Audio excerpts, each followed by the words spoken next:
Një rast i rëndë është regjistruar këtë martë në Vjen të Austrisë.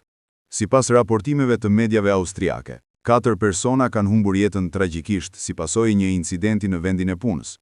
Të njëjtit, sipas familjarëve, ishin kosovar.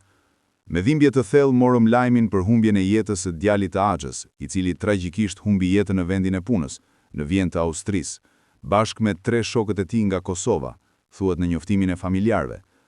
Rasti i rënd dyshohet se ndodhi gjatë punimeve të betonit, ku thuhet se janë thyer skelete dhe disa punëtorë kanë rënë në oborrin e një ndërtese të vjetër.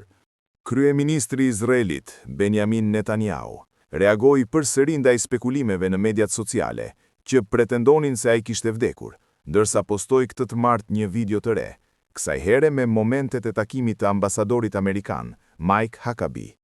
Huckabee tha duke qeshur: "Presidenti Trump donte të sigurojë që ishit mirë", ndërsa Netanyahu ju përgjigj me buzëqeshje: "Po Mike, jam gjallë." Ai gjithashtu ironizoi teoritë që pretendonin se videot e tij të fundit ishin krijuar me inteligjencë artificiale.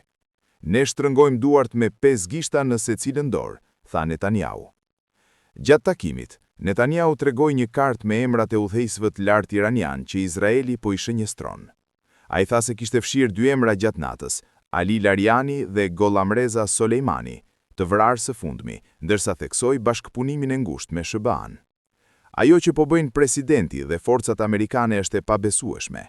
Ne jemi krenar që qëndrojmë krah për krah me ta dhe po heqim qafe këta që synojnë armë bërthamore dhe mund t'i përdorin kundër qyteteve amerikane.